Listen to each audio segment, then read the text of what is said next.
Hi நண்பர்களே, welcome to சனா சேவை மையம் யூடியூப் சேனல். நம்ம சேனலில் தற்போது என்ன செய்தி பார்க்க போகிறோம் அப்படின்னா 2002 எஸ்ஐஆர் ஓட்டர் லிஸ்ட் வந்து எப்படி ஆன்லைனில் பிடிஎஃப் டவுன்லோட் பண்ணலாம் அப்படிங்கிறத பார்க்க போகிறோம். அதுக்கு முன்னாடி நம்ம சேனலை சப்ஸ்கிரைப் பண்ணாதவங்க சப்ஸ்கிரைப் பண்ணிங்க.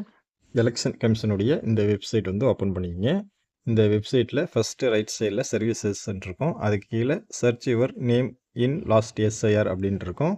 அதை வந்து கிளிக் பண்ணுங்கள். இதை கிளிக் பண்ணிங்கன்னா இந்த மாதிரி பேஜ் வந்து ஓப்பன் ஆகும். இதில் ஸ்டேட்டுன்னு இருக்கும். உங்களுடைய ஸ்டேட் வந்து ஃபஸ்ட்டு டைப் பண்ணுங்கள். தமிழ்நாடு அப்படிங்கிறத டைப் பண்ணிவிட்டு வியூ அப்படிங்கிறத கொடுங்க. வியூ கொடுத்தீங்கன்னா இந்த மாதிரி பேஜ் வந்து ஓப்பன் ஆகும். இதில் சர்ச் பை நேம் அப்படிங்கிறத கிளிக் பண்ணிட்டா உங்களுடைய டீட்டெயில்ஸ் வந்து டைப் பண்ணிவிட்டு சப்மிட் கொடுத்தீங்கன்னா உங்களுடைய டீட்டெயில் வரும். இது சம்மந்தமாக ஏற்கனவே நம்ம வீடியோ போட்டிருக்கோம். அதை பார்த்து கூட நீங்கள் தெரிஞ்சுக்கலாம். அடுத்து சர்ச் பை எபிக் அப்படின்ட்டு இருக்கும். அது கிளிக் பண்ணிங்கன்னா உங்களுடைய 2002 உங்களுடைய ஓட்டர் ஐடி இருந்துச்சுன்னா அதனுடைய EPIC number voter ID number கொடுத்து டைப் பண்ணிவிட்டு கீழே வந்து சப்மிட் கொடுத்தீங்கன்னா உங்களுடைய அந்த டீட்டெயில் வரும். அப்படி இல்லைன்னா உங்களுடைய புதிய கரண்ட்டில் இருக்கக்கூடிய EPIC number voter ID number கொடுத்து சப்மிட் கொடுத்து பாருங்கள். அதில் ஓப்பன் ஆகுதான் பார்த்துங்க. இதில் search by electoral roll PDF அப்படின்ட்டு இருக்கும். அதை கிளிக் பண்ணிங்க அப்படின்னா 2002 வாக்காளர் பட்டியல் உங்கள் பாகத்தின் பட்டியல் வந்து பிடிஎஃபாக வந்துடும். அதை கிளிக் பண்ணுறோம். அடுத்து வந்து இந்த மாதிரி ஒரு வெப்சைட்டுக்கு போயிடுது. இதில் ஒவ்வொரு வருஷத்தினுடைய வாக்காளர் பட்டியல் இருக்கும். 2025 2024 இதே போல் நிறையா இருக்கும்.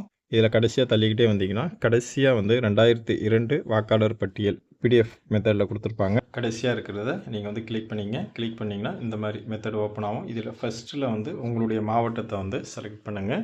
உங்களுடைய மாவட்டத்தை வந்து ஃபஸ்ட்டு செலக்ட் பண்ணுங்கள். நான் என்னுடைய மாவட்டத்தை செலக்ட் பண்ணுறேன். அதுக்கப்புறம் உங்களுடைய சட்டமன்ற தொகுதியை வந்து செலக்ட் பண்ணுங்கள். உங்கள் மாவட்டம் செலக்ட் பண்ணோடனே 2002 உங்களுடைய சட்டமன்ற தொகுதி எத்தனை தொகுதி இருக்கோ அது வந்து டிஸ்பிளேயில் காட்டும். நீங்கள் எந்த சட்டமன்ற தொகுதி 2002 அப்படிங்கிறத செலக்ட் பண்ணி ஓகே பண்ணுங்கள். அடுத்து வந்து 2002 உங்களுடைய போலிங் ஸ்டேஷன் வந்து எதுவாக இருந்துச்சோ அது வந்து செலக்ட் பண்ணுங்கள். நிறையா லிஸ்ட்டு வரும். உங்கள் மாவட்டத்தில் நீங்கள் தேர்வு செஞ்சுருக்கக்கூடிய அந்த சட்டமன்ற தொகுதியில் எந்த போலிங் பூத்தை வந்து நீங்கள் சேர்ந்தவங்க அப்படிங்கிறத இதில் வந்து நீங்கள் கண்டுபிடிச்சி அதை செலக்ட் பண்ணணும். அதை செலக்ட் பண்ணிட்டீங்க அப்படின்னா அதுக்கு கீழே வெரிஃபிகேஷன் கோடு வந்து கேட்கும். கீழே இருக்கிறத பார்த்து அப்படியே வந்து டைப் பண்ணுங்கள். டைப் பண்ணிவிட்டு கீழே சமர்ப்பிக்கன்னு இருக்கும். அதை கிளிக் பண்ணிங்கன்னா பிடிஎஃப் மெத்தடில் உங்களுடைய 2002 வாக்காளர் பட்டியல் உங்கள் பாகத்தினுடைய டீட்டெயில் வந்து முழுமையாக வந்துடும். நீங்கள் அதன் மூலமாகவும் தேடி கண்டுபிடிச்சிக்கலாம். நன்றி.